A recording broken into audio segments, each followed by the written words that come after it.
What is up, everybody? It's Dr. Vibe here, host and producer of the award-winning Dr. Vibe show, the home of Epic Conversations, and I'm the host of Epic Conversations, 2020 Best Podcast News Award winner, and 2018 Innovation Award winner given out by the Canadian Ethnic Media Association. I also co-host and co-produce the only online show in the world for dads and fathers. It's sponsored by Dove Men Plus Care. And being part of that collaboration last year, reached out directly and indirectly to over 100,000 fathers around the world. So as always, I like to say you're blessed, highly favored, a magnet for miracles, and a solution for someone's problem. We're broadcasting live on November 27th. I'm here in Toronto where it's dreary, raining, dark, as my dad says, like a day of night in Toronto here today. And usually at 5 p.m. Eastern time, on most Sundays, we do Black Canada Talking, but we pushing it up a little bit today on the request of a special friend because he's in such demand. We've jimmied it to we do a different time start today. But for those who are not familiar, Black Canada Talking is a live online event that provides Black Canadians the opportunity to give their takes and POVs on stories that are of importance to them. So this is every edition special. But I want to encourage also, if you are watching and if you haven't done it yet, would like to say subscribe to the Dr. Vibe channel on YouTube and or Facebook so you get notified about all these epic conversations that we have. So let me bring up our two friends today because we have a special conversation topic today. So we're going to bring up Elle Jones first. Hello, Elle Jones. How are you? Good. How are you doing? Outstanding. Is it a little? Are you liking the 3 o'clock Eastern time start, or do you like the 5 o'clock better? 5 probably. Yeah. Okay. Absolutely. How are things going with you? How are things going with the book, and how are things going with your students? Good. Well, we're coming to the end of the year. We're into the last weeks of classes, like last couple of weeks. With the book, I just got off the road again, so hopefully it's going well. You can pick it up in bookstores, hopefully. I guess it's been, there's some supply chain stuff, so it's been hard to get out copies, I guess. So you can order it online as well, like order from Fernwood Press if you want a copy. And yeah, it seems like it's going well. So okay, well, fantastic. And I still have to get my copy, so I still have to reach out to you and find out the best way to get it directly without doing the Amazon thing or that sort of thing. But it's always great to have you in the presence. And anyone who's watching live on the replay, especially if you're live, please give us comments and we will be able to respond to them in real time. So this is the person that caused Elle to have to do a little bit of a different vibe today. Mr. Richard Sharpe. Have not seen him for an hour. Forget the minute. The hour. Mr. Sharpe, how art thou and your family? I am doing well. Thank you, Dr. Vibe. It's a pleasure to be on the show. And yeah, it has been a long hour. It feels like a little bit too long. I've missed being out in community. It's wonderful to be with the two doctors, Dr. Vibe and Dr. Elle Jones. Dr. Elle Jones is correct. I'm in solid company tonight. Well, for I think many who are watching, well, there's probably a lot of people watching, but there's many others that are going to be watching this live on the replay. Can you give a little bit about your background? Because even the last time I talked to you, you were always moving. So can you share a little bit about yourself with the world here? Yeah, so a couple of years ago, I was out in community. I'm a long-term public servant. I've been working for the federal government for about 26 into 27 years. I was out for 2 years working in community on something called the UN International Decade of People of African Descent. That's where some people in the community know me. I was working with some wonderful community activists around something called the UN UNDPAD Push Coalition. And that was really intended to push a lot of Black-centered initiatives into the federal government so that we could make them lasting, make them enduring. So I got an offer I couldn't refuse to go back into the federal government to do the same kind of work at the Department of Justice Canada. So I became a Fed again and at an executive level and tried my darndest to change the world from inside the machine. And you all know how easy that is. And now out again, just got another opportunity in the Ontario government to lead something called the Black Equity Branch within the the Treasury Board Secretariat of the province of Ontario. Again, focus on applying that Black lens across the Ontario Public Service, and hopefully that trickles out into community. So while I'm out in between these two jobs, I thought I would step back in the ring and talk about something really dear to my heart, and something that I think will impact our Black communities in a big way over the next months and year. Fantastic. And we are supposed to have another friend, one of our regulars, Cesar, with us. He isn't here yet, but you know what? We go with what we got. And so we're going to start with Richard. I was going to say, do you think Cesar caught the time change? I emailed him. Okay. I emailed him. So, and I'm checking my email just to see if he responds, but I just emailed again the link. So I'm speaking, he's going to show up. But you know what? We got what we got. We're going to go forward with it. So let's, Richard, can you give a little background of UNDPAD? Because I have a feeling still a lot of people aren't familiar with it. Yeah, I think a lot of people aren't familiar with it, and I think that's by design. In the United Nations put in place something called the UN International Decade for People of African Descent, and this decade is really focused on highlighting and celebrating the significant contributions that people of African descent have been making in Canadian society and across the globe. It was officially recognized in 2018 by the Government of Canada, and really it was focusing around a couple of key areas around providing a framework around recognition, justice, and development. Those are the three pillars of the decade. And so that gave us license, really. And why I stepped out of government a couple of years ago was to focus on things like fighting anti-Black racism and discrimination, addressing the ongoing inequalities that Black Canadians of African descent face. So since the recognition, UNDPAD Push Coalition in 2019 worked with Black organizations across the country. Floydie Charles Friedl's Meeting of the Minds, Vanessa Fells out of Nova Scotia, UNDPAD Coalition, the 613-819 Black Hub, One Full Circle in Montreal, a number of organizations to push. Yes, Cesar, nice to see you, man. A number of organizations put in place, to help us drive these initiatives. And we came together in 2019 to sort of push this stuff into government. And the things that we were pushing were intended to have measurable, meaningful impact for Black people in this country under the umbrella, or under what I call a policy driver of the UN Decade for People of African Descent. So there were a number of initiatives that I think that came out into the public service. And I'll just name a couple of them that were spearheaded partly because of our push at the time.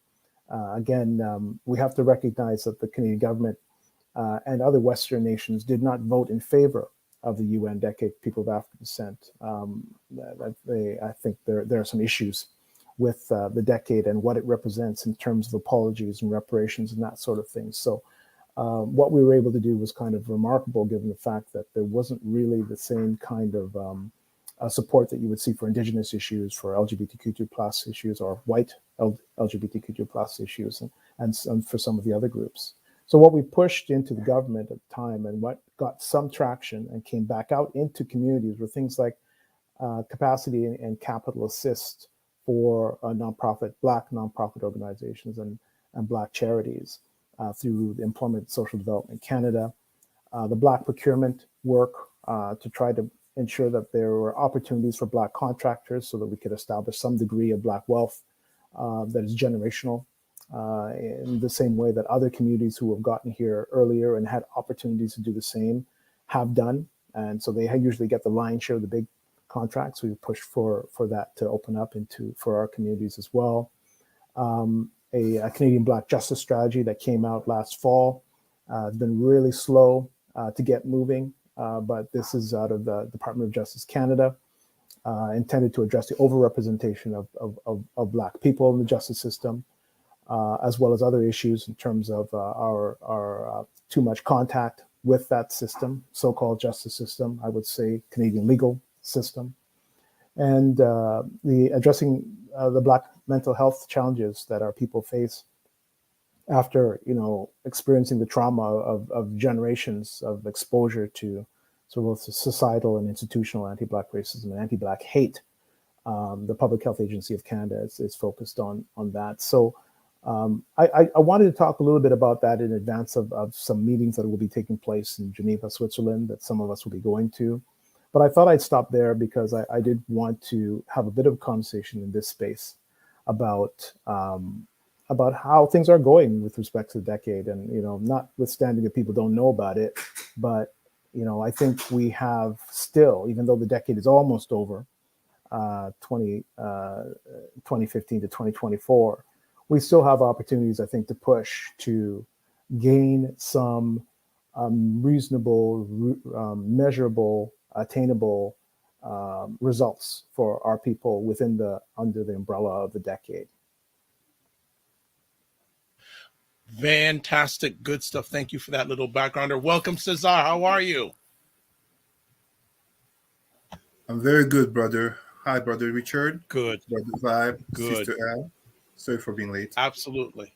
So I will tell everyone, Richard wanted these two wonderful people as part of this conversation. And if you've watched Black Canada Talking before, you know why. If you haven't, you're going to find out why. So as we get into this conversation, as Richard had asked, let's have our first conversation piece. So the question to ask and ponder is, how are we doing now that we're coming to the end of the decade? 2024 is just around the corner. So Cesar, do you want to jump in first, or will you want Sister L to go first? If Al doesn't mind. Okay, go for it, L. Telling Cesar, but you want me to go? Cesar would love you to go first. Okay. All right. So how are we doing? Well, I mean, first of all, nobody's doing that well right now. And of course, we know that as we're in economic crisis, Black people will always be among the hardest hit by these crises. Obviously, with inflation, and we're seeing, cost of food go up. Obviously, Black people already have mass amounts of food insecurity, whether you're in rural communities like in Nova Scotia, or obviously in food deserts or other places. So we've already struggled with food insecurity in our communities, and now we're seeing food go up. Basic products go up, things like gas, prices up across the board. And that's always going to impact us because we're already economically vulnerable for various reasons. Right now, of course, we're seeing a huge attack on workers in Ontario with the threats against the teacher strikes. New Brunswick has been threatening health workers striking. And again, that largely impacts Black people. One, because we're heavily in the sectors that are deemed essential work, like nursing, education, the healthcare sector. Those are all heavily Black women in particular that are in those sectors. So it's always going to impact us. But also, of course, again, because we are vulnerable workers, we are highly involved in public services, civil service jobs. Black people are very dependent on government jobs in general. When we work professionally, we disproportionately work in government, like whether that's government granted agencies or for government services as well. So in particular, we're going to be affected when we have back to work legislation or when governments are able to block those things. So just in some of the general political landscape, the impacts of the pandemic and healthcare, again, the social causes of health have meant that Black people already have disproportionately bad health outcomes, not because of our own behaviors, but again, from everything from environmental stress, environmental racism and damage, obviously the poor conditions that we live in, poor access to nutrition and so forth. So we're already in a bad condition exacerbated by the general conditions as they worsen. Of course, then if we look specifically, so obviously within the justice system, where despite particularly the mobilizations of 2020, we didn't really get a rebound into the justice system. The recent OCI, Office of the Correctional Investigator report, recently, nearly a decade on, that report, first in 2013, the case study in diversity in corrections was released, which was the first time the OCI had looked at the conditions of African Canadian prisoners, and they updated it this year. It just came out last month, and nothing has changed. In fact, many things are worse. So over a decade of identifying these problems, we've only seen those conditions deteriorate, despite moves within the justice system to do things like so-called abolish solitary, so-called abolish some minimum sentences. The small moves towards justice reform haven't really trickled down into the Black community for a couple of reasons. One being that things like minimum sentences were specifically targeted more on like the crimes that white people, like, you know, drug crimes and stuff, while actually enhancing sentencing on things that are coded as Black, like gangs, drugs, guns, which are coded as Black. So at the same time as we're getting these gestures towards justice reform, essentially the gestures, if your white kid is caught with marijuana, like, don't worry, like if they have cannabis, they won't be impacted. But if a Black kid happens to be like in a place where a gun is, we're going to crack down on them heavy. And some of these laws have already been declared, you know, unconstitutional in various ways, but they continue to enhance them. Like the gun laws were already addressed by the African Canadian Legal Clinic years ago, but yet we still have people talking about specifically enhancing gun sentencing, which we know is directed at us. So we're still, I think, extremely in worse condition in the justice system than we were, despite some rhetoric on reform. And, you know, there have been, I don't want to say there's been nothing done, like the community has, so we've got enhanced sentencing reports, IRCA's impacts of race and culture assessments, but currently only used at sentencing, although there's pushing for those to be used at every stage, like in parole, when you're disciplined within a prison, you know, like it should always be active, but we haven't got that yet. We certainly haven't got the assessment during immigration and the crimmigration system. Still don't have numbers on that. The government refuses to track accurately the number of Black people held in immigration detention or the impact of deportation or those kind of policies. But we know through word of mouth that, you know, it's Haitians, Nigerians, Jamaicans, Somalis that are overwhelmingly caught up in these systems again. But those conditions are, you know, ever terrible. I'll put in a plug for the campaign, Welcome to Canada campaign, which is fighting to have provinces break their contracts with CBSA, Canadian Border Services agencies, to stop them from allowing provincial jails to hold people in immigration detention. BC and Nova Scotia have both agreed to remove provincial immigration detention, and we are pushing for that to be done federally.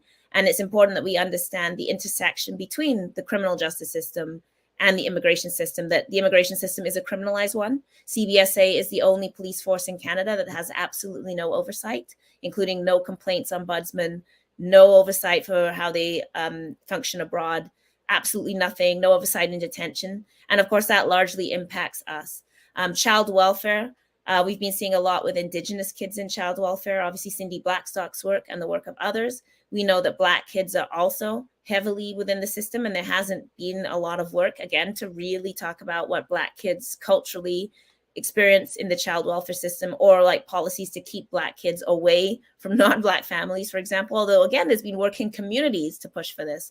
There hasn't been federal policy, including we fought for child refugees to not face deportation. They didn't have citizenship. We still haven't won that. And we were fighting for that in 2017. So I mean, education, you know, our kids are struggling even more. COVID again, which the schools shut down, and Black kids were disproportionately impacted by the lack of access to education, which has gone on to impact our access to post-secondary, our success in entry into the job market. Young people in general are struggling entering the job market and higher education. Those numbers are down.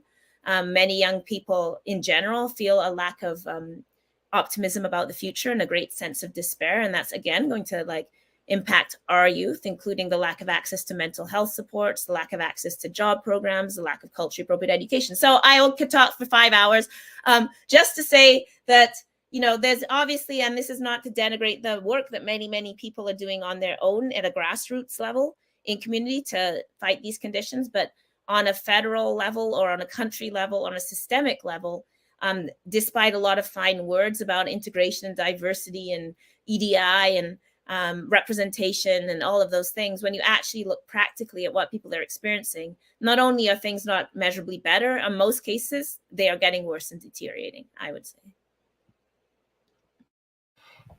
Okay, Cesar, what do you want to add after that, my brother?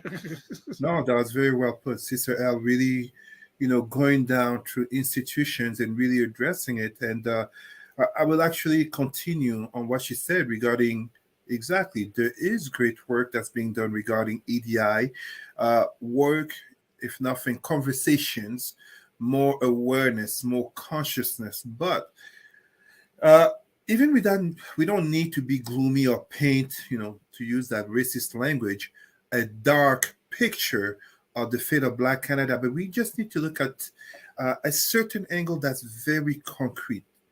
When we talk about the conditions of people, aka a specific demographic such as Afro-Canadians / Blacks in Canada, let us look at our representation. So work with me here.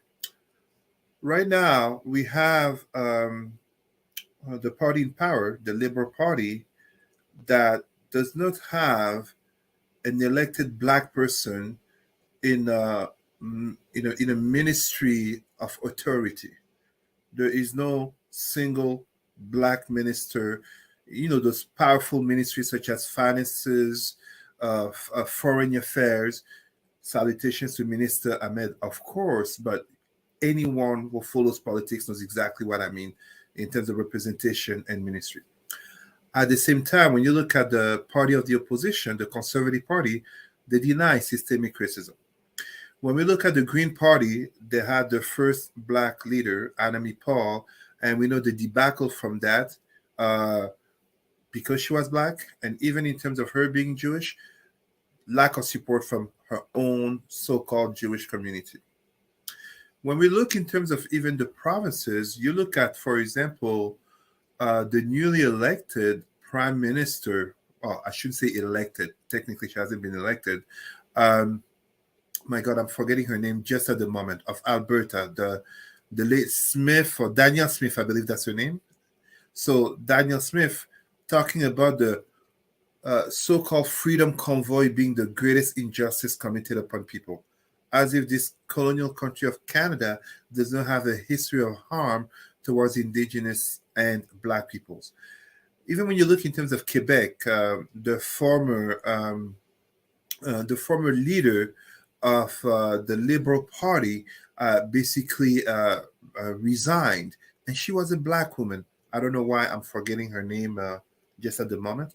She resigned. So if we just stay looking at the situation in terms of representation and political power, as it has a strong impact for everything that happens within the country, the picture is not the best. And when we can say that there is some type of representation, the truth is that it doesn't really come with concrete power for concrete change.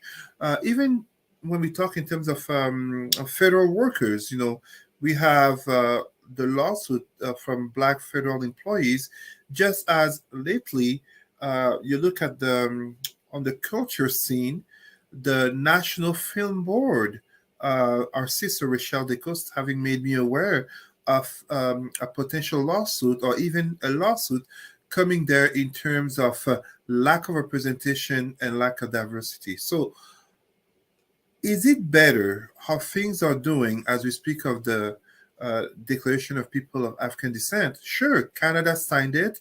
There's been great symbolism. I mean, we all remember in 2020, Prime Minister Trudeau taking the knee, but concretely, what has really changed for our Black people as 2022, we're coming out of a pandemic? Sister El was saying it. There is such a representation of Black workers in essential services such as healthcare and service-oriented domain, but are the living conditions, the quality of life, is it really improving in relation to the efforts, to the contribution that they bring into the Canadian society? I would have to say no. Yes, some individuals do better. I do better. I like to believe we do better. But a community is not defined by the well-being of one individual, just as if you look at the United States, Obama and Oprah don't represent the reality of African Americans, etc., etc. So the community as a whole, I'm even thinking of where you are, Dr. Vibe, in Toronto. If you really want to wonder about the fate of Black Canada as the decade of people of African descent is ending, the question that we would have to basically ask is, how are Black people, notably in that area called Jane and Finch, how are they doing? Are they doing better than 5-10 years ago? And no, they're being pushed out. They're being gentrified. Gentrified. Oh, how interesting. It sounds very much like even here in Ottawa, in terms of Heronvale, Hawthorne, all these type of neighborhoods. So this is a behavior that we're seeing in terms of positive, progressive rhetoric. Everybody's speaking the language, from unconscious bias to decolonization and etc. But the practices, the behaviors, but also the policies are not following truthfully, especially as there is a rebirth. I shouldn't say rebirth as if it was dead, but there is a renewed vigor of the white supremacist rhetoric, greatly influenced by the United States. But let us not be hypocrite. Canada was never this postcard country that it claims to be overseas. It just has taken a new wind and is more present than before. Well, Richard, I think you got 2 stars with us today, big time. But I have a question for you, Richard. Who is responsible to monitoring either the progress or regress of the decade? Is there a bot? Is it the United Nations? Who's supposed to be monitoring the actions? So that's a good question, because right now there isn't really anybody doing monitoring. There's voluntary, more or less voluntary reporting.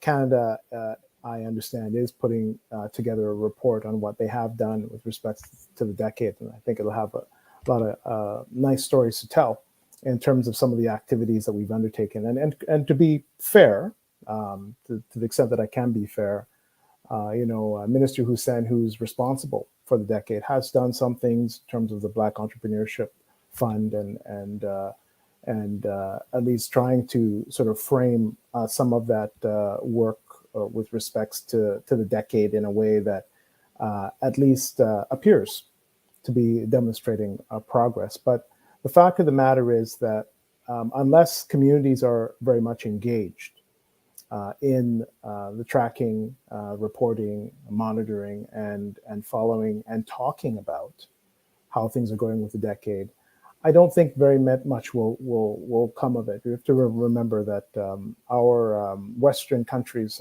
have not been all that warm to the decade, so reporting on it only brings more light to what you are not doing with respects to that work. So. But I have to say, it's been heartbreaking for me, being in the belly of the beast, to see the profound lack of progress on some of this stuff. Having people that are involved in the carceral system that I know and care for, knowing that there are countless others, knowing how profoundly unfair that system is to our people. It has been profoundly disappointing to see things like the justice strategy stagnate and not move, partly for political reasons. And it has been really unfortunate to see Black and racialized anti-racism groups have their funding blocked coming out of departments like Canadian Heritage because of the bad behavior of a consultant. So you basically stop the progress of this work across organizations that had nothing to do with the bad behavior of a consultant. Like, these kinds of things give me pause. But I'd really like to talk a little bit about why I do have a lot of hope in the work that will be undertaken through Geneva and through Black community organizations here in Canada. I think that we have an opportunity to amplify what is happening in Canada and being part of an international conversation, international planning, international work to address this, not just in our country, but across the globe. We have a really interesting, really exciting opportunity, I think, to sort of turn some of this stuff around. So, Richard, before you move on, there's some questions and comments, and I guess it can be open to yourself, and if anyone else wants to answer, have from LinkedIn. Good afternoon it's Marie. Good afternoon from Calgary. My name is Marie Cecile. I'm a planner, consultant, doctoral candidate. My doctoral research focuses on creating a framework to address anti-Black systemic racism in housing and homelessness. Thank you all for your work advocating for our communities and raising these important conversations. I would appreciate an opportunity to connect with all of you at some point. Well, I think we're all on LinkedIn. If not, we'll give our contact information. I know Els reluctantly just opened up a Twitter account. Yeah. So I was going to say, too, that there's some really interesting work on land trusts taking place in Nova Scotia. So Dr. Lynn Jones in Truro, North Preston, Hammonds Plains. These are all historic Black communities that are setting up land trusts. So you might be really interested in that for your doctoral research as well, looking at other forms of how Black people are sustaining housing. So just to add that. Okay. Miss Peters is in the house. Long time no see, Ketcha. Saying, great question. Where's the accountability? And I guess, Richard, you covered that with what you shared with us. Do you want to add anything more from what you've shared? Yeah, we have to be the ones to drive accountability. Accountability doesn't come from governments; it comes from communities, right? They come from people who are asking the right questions and demanding that our institutions do what they say that they're supposed to be doing. If our institutions say that they're about justice, then they should not be unjust. If our institutions are about, making sure we have decent education, then we can't be expunging our children and our young people, denying people opportunities to education. So we have an opportunity, if not through asking questions, then people have opportunities at the ballot box.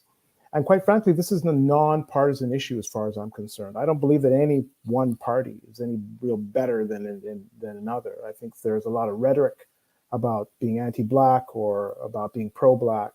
But the all political parties, be they at the municipal, provincial, or federal level, respond to communities. And the Black community since 2019, our numbers continue to double every couple of years. We are a factor in centers like Toronto, Montreal, out east. We're a factor now in deciding governments in Quebec, even of all places, that create laws to exclude us from the social framework of things.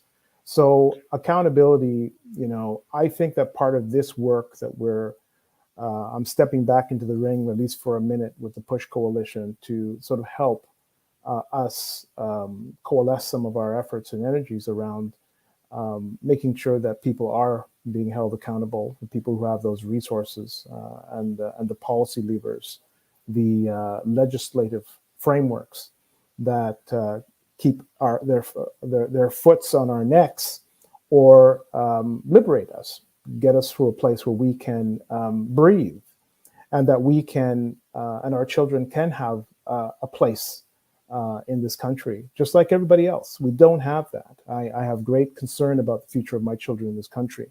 It is a shame that I have to look outside of this country for a place for my family, because even after my entire lifetime being spent here, I don't feel really, as things go, that we can put all our eggs in this one basket.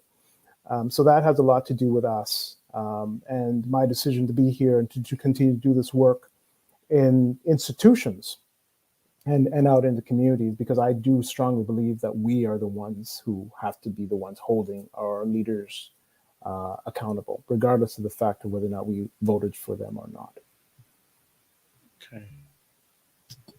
Good stuff. So I think you also covered this, and anyone who wants to add, things appear to be good, but are they? And this is Robin from Ottawa. Are there or will there be evaluation reports on things like the Black Entrepreneurship Fund and Robin adds Black Entrepreneurship Loan Fund? So do you want to address that, Richard? And we'll turn on to you. Oh, and also, Cesar, if you have anything you want to add before Richard moves on to the next part of the conversation, please feel free.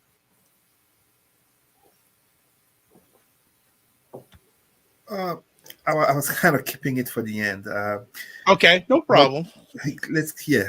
Yeah, no problem. I have to add. Okay, go ahead, please. This is less institutionally directed. This is more internally directed. But I think at some point we're going to have to, as a community, have a serious conversation about the role of misogynoir and patriarchy in actually impeding our progress. Because one thing I experience constantly is that Black women are on the front lines doing creative work, doing the advanced work, and then we get pushed out because we're threatening or scary, and then men come in on top of us who haven't been doing our work, don't understand the work, haven't done what we're doing, and they're the ones that go and sit at the tables. And this is one reason why we end up with weak recommendations. I'm sorry to say, guys, I work with a lot of great men. I'm not saying all men. I obviously, work closely with a lot of men, but one of the things, and also not even internally, because what happens is, of course, white power only wants to deal with respectable, titled men and finds women to be a problem. And then those men look, and I know you can all do some thinking in your minds and think about, which woman was on the ground in your community doing the housing or doing the health work or doing the justice work, and who ended up with the money, who ended up being consulted for the report, who got the contract. It's not the woman. It's the men who sat back on their hands and didn't say anything risky or do anything risky and then step forward, and the governments co-sign that. And that actually harms the way that we organize in community. It makes it really hard for women to continue to do our work when we're not resourced, when we're the ones doing the on-the-ground work. It breaks relations in our community. It's a deliberate choice by those in power to empower certain voices and disempower the women in our own communities who are then stigmatized and shamed within our own communities about our own work. And I think we need to really look strongly at that. So if you're a Black man and you find yourself getting a call from the government on work that you damn well know that some woman did, you should think a few times before you accept that and then hold yourself up and pose for the pictures. Because there are women that are working super hard and that have actually done all of this work, and you're building on our backs. And I'm really tired of seeing it happening. And then because of women's trauma, including like sexual trauma, women have a very hard time confronting the patriarchy because we have so much internalized damage that's being done to us. So you have communities where women are then, of course, not even able to assert or work together because we're still working through and processing the things that happened to us generationally. So I just think that we can't ignore the gender lens. We like to pretend that sexism and misogyny only exist in the white community, or they don't exist in our community. And I can tell you firsthand, not to plug my book, but my book, which is a 10-year chronicle of frontline work, but I'm still getting pushed out. So the only person that's done this work in some cases in my province is me in the Black community, yet the only person that you won't see at the table or included is also me. So why is that? And it's true of a pattern of so many women as well. So I just wanted to raise that as well, that this is something we're going to have to take a really hard look at. When we push women out, it harms our entire community. Enough said. Okay. Enough said. I was going to say it could have been saved to the end, but I think it was we this is where we roll. We do conversations here. So I'm going to ask then Richard, next conversation piece. You're going to the UN in Geneva, Switzerland next weekend. What's that about, and what do you want to accomplish? Yeah, but before I go there, I just want to say, Sister L, I have to say that, and I'll let the whole world know that your name was put forward to be part of this a steering committee for the Black Justice Strategy, and for some reason, it didn't make the final cut. So I'm just saying, I agree with what you're saying in terms of people doing the work and not getting both the recognition and the opportunity to continue in a way that was meaningful. So the what's happening in Geneva. A couple of UN fellows asked me and a number of other folks from the PUSH Coalition, in particular Andrea Pierce, who's been doing, has not stopped doing this work. I stopped doing this work to come back in the government. She did not. Asked us to attend what's called the United Nations Permanent Forum for People of African Descent. And this permanent forum was established after the seminal work of folks, Black communities in South America, primarily in South America and in the Caribbean. Again, with the resistance from Western nations, including Canada, who didn't want this thing to happen. But it was adopted. It's actually being funded by Russia to the extent that it is being funded. So people should take notice of that. In terms of who's invested in Black communities internationally. My participation is being sponsored by UNESCO Canada, because I'm going over as civil society, I'm going over as a citizen, and as part of UN PUSH Coalition. So the purpose of those meetings really is to engage with Black activists, community folks from across the globe, who want to support the advancement of Black people under the banner of the UN Decade in a much more measurable way. This permanent forum, as far as I'm concerned, is always going to be there now, and is going to advise the UN Human Rights Council. And so why this is important is because, of course, the Canadian government and other member states are going to send their representatives to participate in those exercises. But I think that we'll have an opportunity, and what we are doing, I'll state sort of quite openly, is that we're already having conversations with communities from across the globe, Black communities. Wonderful, it's amazing opportunity actually on things like that are led by Andrea Pierce actually on metrics and measurement and outcomes. That we are establishing what success will look like for Black communities globally, and working with the people from Brazil and getting translation Portuguese, the Spanish Blacks from South America, the French from Haiti, and the French diaspora, of course, and English, and working towards building something meaningful, and taking the opportunity to also take our leaders to task on what they're not doing, and encourage the establishment of a framework that will help us, I believe, back here in Canada, because eyes out there are very much focused on what we do here in Canada, because Canada is seen, ironically, as a leader globally, because we're one of the only member states that adopted the decade and adopted it in 2018. So I think that this is, again, what we're trying to hope to accomplish is really from these conversations, and I'll stop after I state this, is that we want to set the framework, the groundwork for an international declaration on the rights of people of African descent, similar to the international declaration that has been established for the rights of Indigenous persons. Black people are a distinct group on this planet. We have no other group has experienced an African Holocaust to the extent that we have. Over 150 million people died over the Middle Passage and as part of the transatlantic slave trade. We have lost our names, we have lost our languages, we've lost our cultures, and we are still made to pay for our freedom in so many different ways. I think the thing that's, again, encouraging about what Elle was raising and Cesar, about all the things that are going south for us as Black people in this country, is that they're happening elsewhere. They're happening across the globe. So there's an incredible synergy that is taking place with communities that we've been talking to. We've been having meetings almost daily, even with the time zones being crazy. We've been having meetings almost daily on metrics, on measurement. And the last thing I will say, I keep saying the last thing I will say, but we're aligning to something called the Sustainable Development Goals that internationally has been recognized by Canada as well as things that we should be working towards to ensure that we have healthy societies. Things like addressing poverty, gender equality, unequal access to employment, education, all of those things. We're aligning the decade to Sustainable Development Goals because Canada's already adopted those goals. So in many ways, we're being very strategic through our international discussions. If we get some time before the end of the call, I'd like to talk a little bit again how everyday Black Canadians and allies and co-conspirators within this country can help us achieve the objectives that we hope to achieve out in Geneva.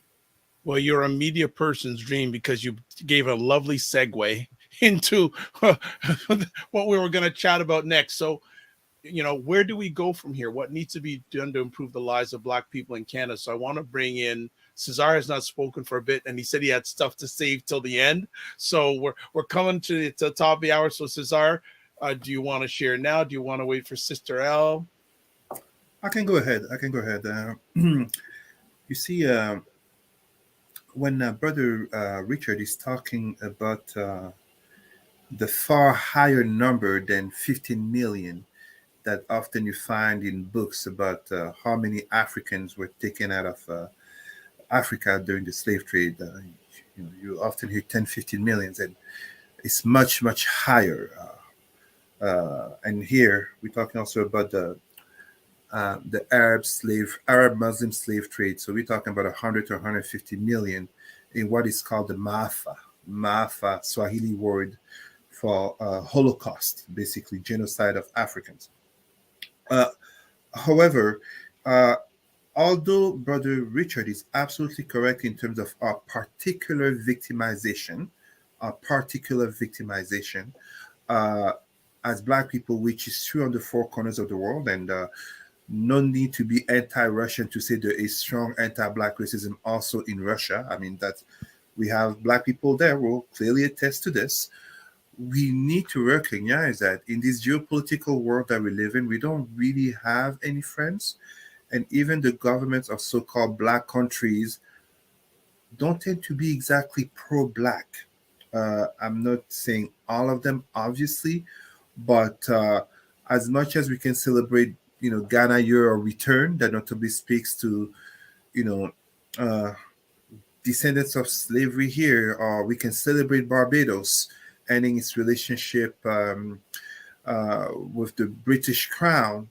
We have to recognize that anti-Black racism, due to slavery and slash colonial uh, practices, still impacts the mindset of so many of our Black people in our countries in the Caribbean and Africa, but right here as well in our communities. And it greatly contributes to the fact of us not coming together as a community. We like to celebrate the Martin Luther King and Nelson Mandela, just like get excited for a new Black Panther movie, but are we truly coming together concretely as a community? You see, the Black community, as Brother Richard was saying, increases in number at every census. And at the same time, we are a young, vibrant community. That's great.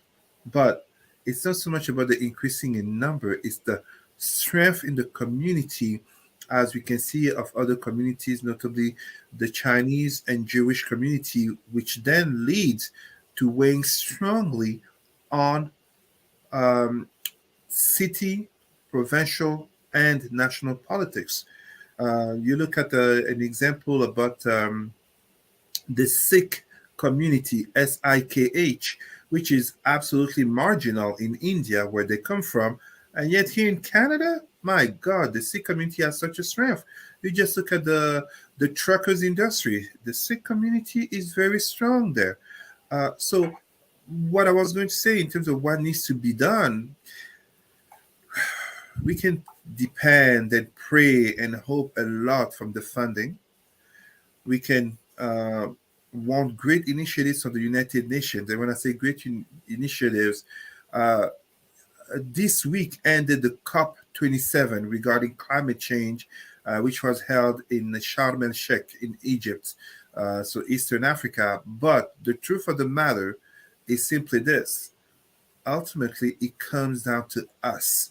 Like Sister Ed was talking about, calling out misogynoir must come from within the Black community, from not just our sisters, but also brothers, standing up in solidarity to call out others, Black men, but also women who contribute to misogynoir and to other slavery, colonial, white supremacist mindsets that destroy our community from within.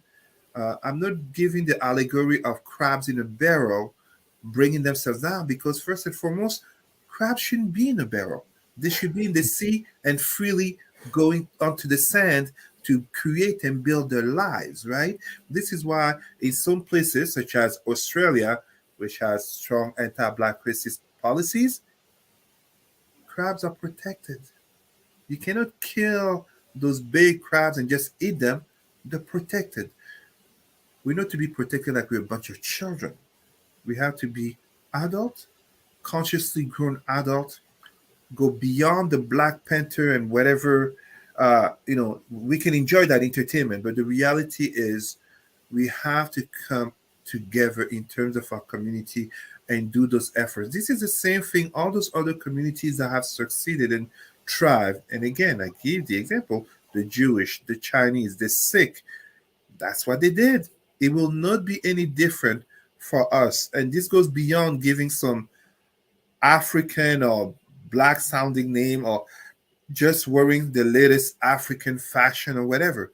It will come with doing the work, standing up together, stop wasting our money into entertainment, religion, and all these things, but coming together and supporting our people who are truly standing up for the cause of our people. That's the only way. I mean, I don't see it sounds repetitive, as I always repeat this same message, but those successful communities did not do it any differently, even though some of them, yes, got helped by the system more than others. But ultimately, it's because they grew a community consciousness and mindset. Community consciousness that makes it that I don't need to be in Halifax to come and support to Sister L. I don't need to live in Toronto to think about our Black people in Toronto, same as our Black people on the four corners of Canada and the four corners of the world. I mean, that's my Pan-Africanism. You know, it's not just a facade, it's concrete. Well, says, yeah, no, Del, but I'm going to have you, but I just want to catch up. Ketcher says, good point, L. Jones. Should we call out these individuals publicly? And then Robin well, if you want to take the biggest beating of your life, go. You can. and Robin from Ottawa says the Black Man L sites are just some of those who gets the funding, do little or nothing to effectively make systemic change and aggressively resist questions of accountability. Thoughts, L? Plus on top of what you're going to say. Well, what I was going to say first is I think one of the big kind of scams run on the Black community is the belief that the fact that we have people of many different backgrounds is a weakness when it's in fact a strength. So, you know, what's historically been one of our barriers is that, you know, Somali community doesn't talk to Trini community, doesn't talk to Jamaican community, doesn't talk to African Nova Scotian, doesn't talk to Cameroon, doesn't talk to French. So like, we've sort of been led into this idea that our multiple different backgrounds are something that we can't unify on.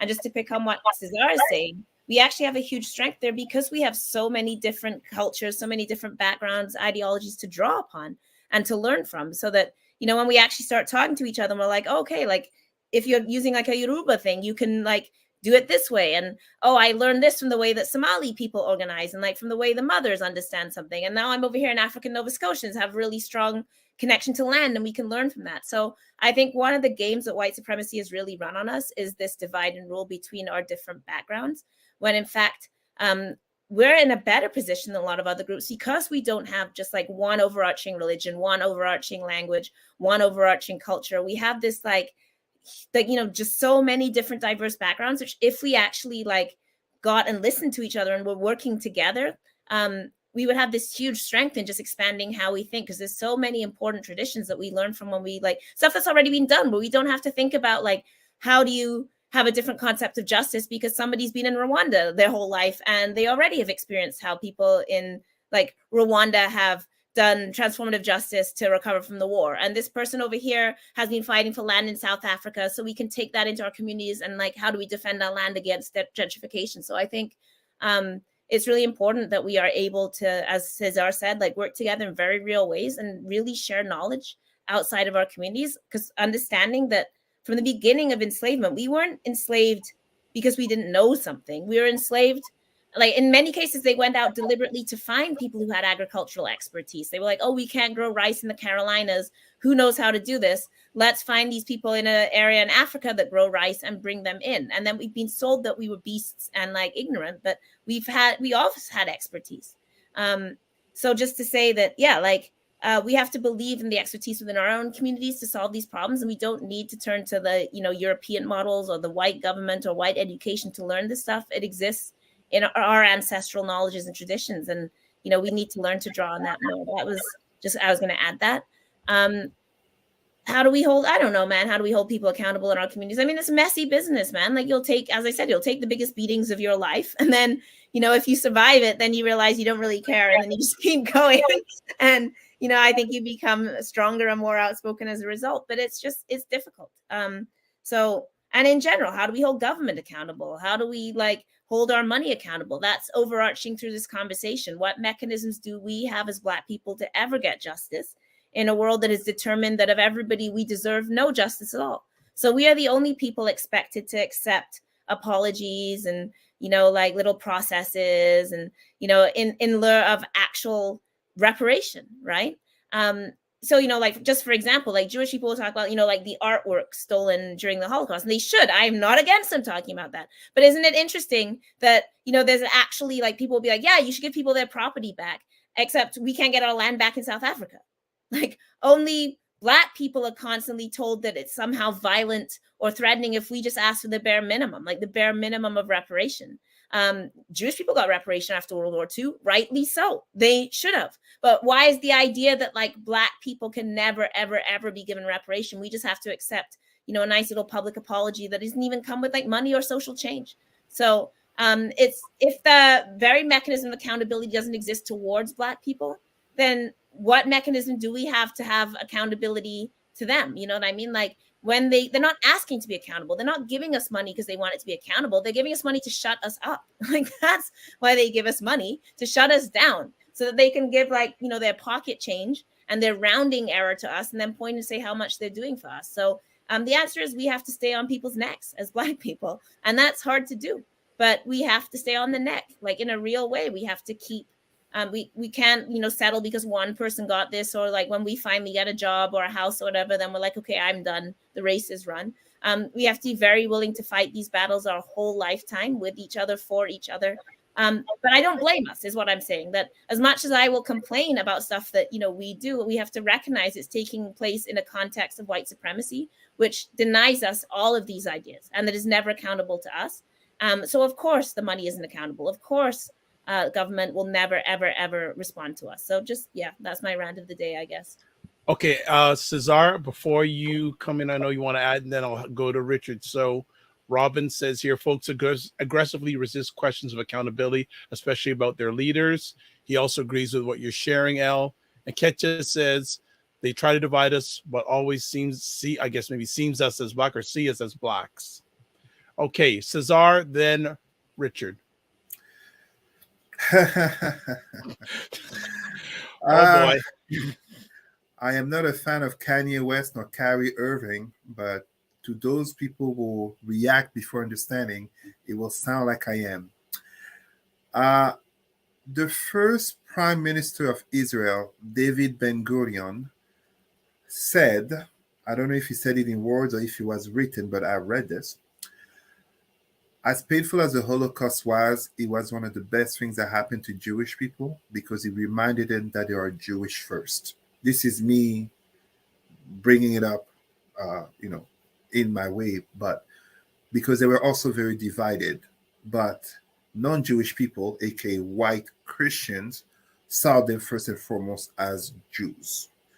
It's the same with us. It is us Black people who fall into the traps of the slave masters and colonizers, Arab Muslims, and white Christians, in seeing ourselves first in terms of religion, Christianity or Islam, countries that are pretty much colonial creations, all of them, even the names of these countries, and even the languages that we speak, when at the end of the day, we are seen first and foremost, and as such treated first and foremost, as Black people on the four corners of the world. When COVID was there, the United State Department sent emails to Black African Americans in China, warning them that they might be victims of racism. These are Black Americans. These are not what you would expect Black Africans. They are not Black Caribbeans. They got an email from the State Department telling them to be careful, because ultimately they might get treated as Black people due to stereotypes and racism. It's the same thing that we have here. So we have to decolonize our minds. We cannot just be speaking about decolonization in Canada in regards to Indigenous people and talk about notably what from the religion to the institutions have done to them, when the same things have been done to us. The missionaries were not just in Canada, they were all over Africa. So at the same time, this is how we will come to be able to hold leaders accountable, because those specific leaders, first of all, we have to say their names. Why are we scared of saying the names? We have to say the names. They only get in bed with white institutions because they are seen as non-threatening. This is not a strategy. This is cowardice, as happened in all communities, by the way. I know of Palestinians who struggle with some of their own because they see them in bed with Israel. Just as when, most of the Jewish people were in Europe, they had conflicts with some of their leaders who basically were silent to anti-Semitism. This is a human thing, but we are black. We are still, as very rightfully Sister El was saying, others get reparations. Israel is still getting reparations. It's not that it ended X amount of years ago.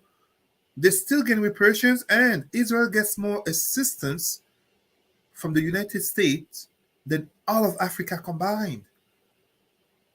This is not a poor country. Israel is like the 9th economy or 12th economy in the world. So us here in Canada, we have to change our mindset. Ultimately, it comes down to our mindset. We are a community that basically needs to speak up on this type of thing, which basically, and you see, this is what I mean. Like when we have some of our black people who refuse to do the introspection in our own community, but then wonder why other communities are advancing. My sister Corinne, it is necessary because I did Jewish studies. I did Jewish studies in university. That's why I can speak on this. Because I've been there with the Jewish community. Like, I'm not here just, that's what I said. Kanye and Kyrie Irving, I'm not one of them. But the nature of me having done Jewish studies in university makes it that I can speak about it. I can say why and how they succeeded. I presented on China and African relations. China-Africa. Why do they succeed? It's because, first and foremost, the mindset to see themselves first and foremost as a community.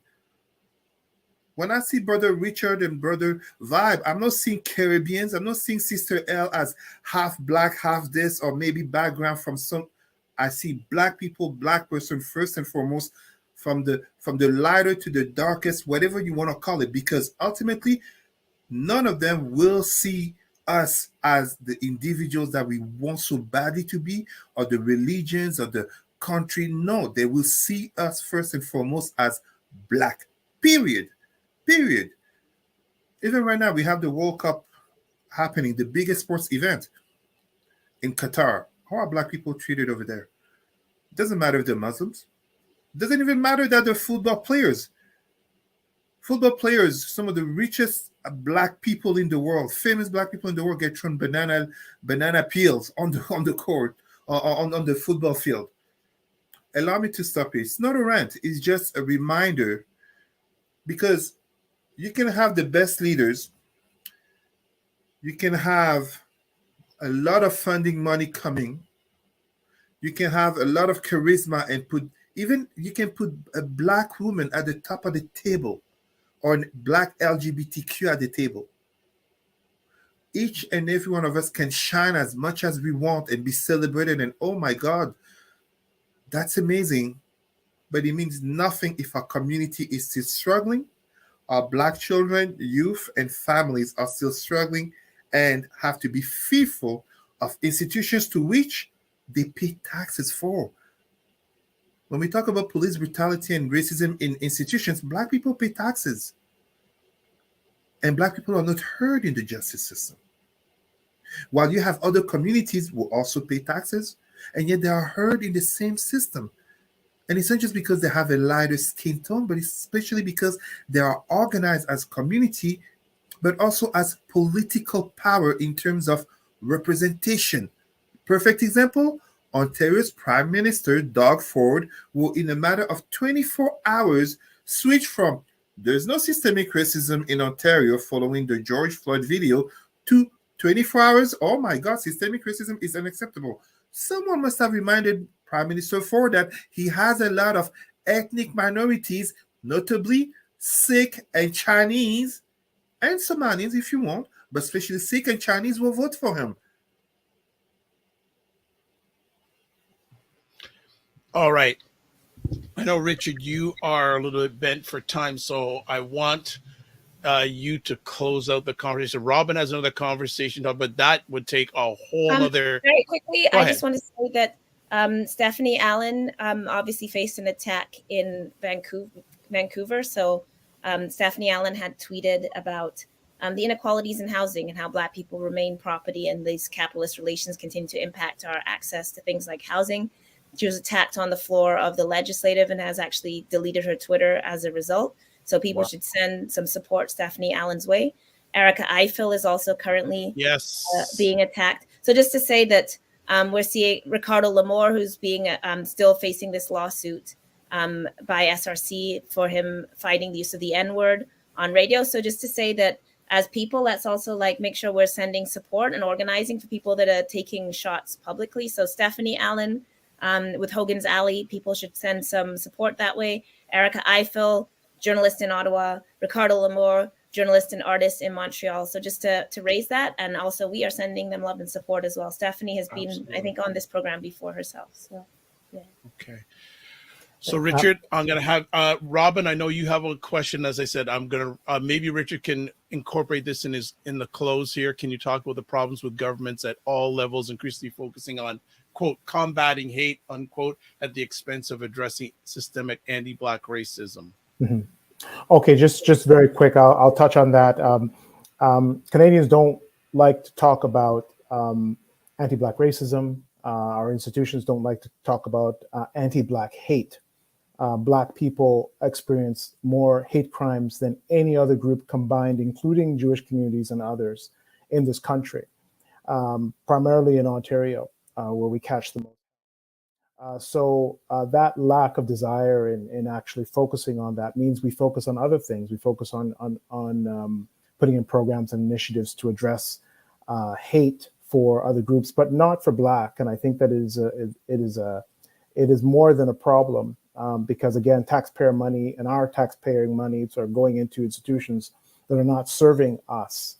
So along with, I guess, as I close, I did want to leave folks with a couple of questions. And again, to sort of build on what Elle and Cesar have been saying domestically, what's happening, we're going to have a chance to talk about these things with other member state folks on an international stage. And I think that is a good thing so that we can compare notes and strategies with people who know they are Black. They are there because they know they are part of an international Pan-Africanist movement for action for Black people. I'm very hopeful, even though I don't have a lot of hope necessarily for the UN itself.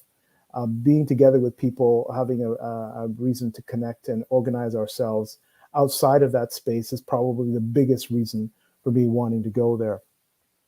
With respects to a couple of questions that I'd like to leave people with, and I'm hoping that to agitate people to action.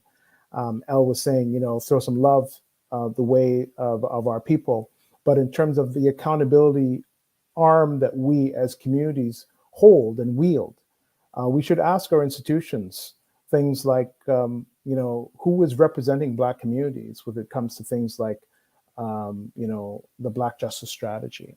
Who is representing the Black communities in this country with respects to the UNDPAD initiatives that are being driven by ESDC? What happened to the National Institute for People of Black African Descent? That's something that I was very proud of us working on and getting it into government, and it's flatlined for over a year, no information. People should ask, like, where is that? Where's the data, the disaggregated data? People should always be asking for the data, and if you don't find it, create your own and talk about it. Elle provided me some wonderful contacts with folks that provided data on what's going on in the criminalizing carceral system for Black and other groups. Who's your MP? And ask your MP these questions. I guarantee you, if you do that, there will be movement. Because, like I said, we're always engaged in our country, either with whichever level of government that you're at, in these so-called democratic events, and our votes and our participation in these processes now matter. We have more influence than we ever have. People need to recognize our power. Support. Although I'm not up for really big on apologies. Support the work coming out of the Nova Scotia UNDPAD group, Vanessa Fells, and their petition for that apology. Every couple of years, we push for an apology through a national petition, and I'm surprised at how little uptake that has taken. Apologies are precursors to reparations. That's why Black people are the only group in this country that have never received an apology for our enslavement and for helping to build this place and then be subjugated to anti-Black racism that has prevented us from benefiting from our labor. And the last thing that I will say is that as we build something in Geneva and in New York and wherever else we're going to be around metrics and around accountability, our intention is to come back to communities and share what we have learned, share the strategies that we're employing internationally, and hoping that we can get people. I'm going to go see Black Panther tonight. It's my daughter's birthday. That's what she said she wanted to go see. So we're going to go see Black Panther. But after the movie and we all feeling good, we still have to go back out into the rest of the world and deal with this nonsense of anti-Blackness. So the strategies in which we would like to employ need to be shared and discussed. And I'm hoping that through these conversations, I'd love to come back and talk about the outcomes of those discussions, because I think that they'll have wide-ranging implications for this country, if not for Black communities. So I thank you, Dr. Vibe, my sister Elle, my brother Cesar, for being part of this conversation. I really appreciate you giving voice and light to this work, because it's been a little bit in the dark and in the shadows of other things going on in this country. So thanks again. It's been great spending time with you guys today. Happy birthday to little sis, please. Yes, happy birthday. So again, and Richard, thank you. You're reading my legend mind, because I was going to say, okay, when you come back, you got to come back here. And I also want to encourage that if any of the people that you meet, you feel should be on this platform, let's get them on here. Let's have a global conversation, because it's going on. This challenge is going on globally for too many years, and we have to chat. And I know Cesar will encourage us with our sisters and brothers and collectively get this to happen. Let's have the Pan-African conversation globally on platforms like these and others throughout our country. A few other quick things. Ketcha is saying the new law aims to, I guess she was talking about C5. The new law aims to address systemic racism, anti-discrimination in Canada criminal justice system, and ensure a fair, more effective justice system for everyone. We will address that when Richard comes back, because I know Elle has a lot to say about that in a big way. Someone communicated en français. So Cesar, I hope you can do some quick interpretation for me. This lady is saying this. Yes, when I was making, she basically wrote, Corinne wrote, I don't think these analogies are necessary, with much respect. She was speaking when I was drawing comparison in terms of community coming together, standing together, comparison with the Jewish community. This is why I explained that Jewish studies is part of what I did study in university, and as such, very valid, very fair to make those comparisons, and we must not be shy of them, Jewish, Chinese, Sikh, etc., because ultimately this is how we succeed, coming together, not waiting for funding, waiting for hope, waiting for etc., coming together. Wonderful. So before I let each one of you go, Richard, is there any access people can get in contact with you or the 613 maybe coalition, if you want to give out that information? Yeah, I'm leaving the 613 hub to Robin, because I can't manage more than one organization at a time these days. But you can reach me at richard.sharpe.d@gmail.com. We're going to get the UN Push Coalition website up and running again with some supports from community, and we'll have a dedicated site and email access for folks. Hoping to get a couple of organizations on board so that we can start engaging like we did in the past, pushing up into the system and back down into the community. I like that, pushing up and down. I love it. Elle Jones, where can people reach you? I'm on Twitter now. Elle Jones Poet on Twitter. Yes. Well, thanks for allowing me to follow you.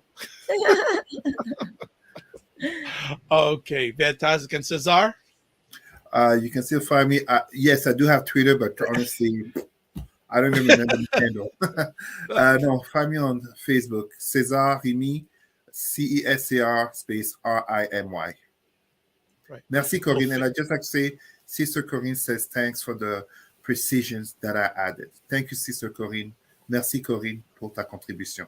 Yeah, and you guys go out and buy Elle's book. Yes, and also Cesar has a chapter in a book too also. Okay.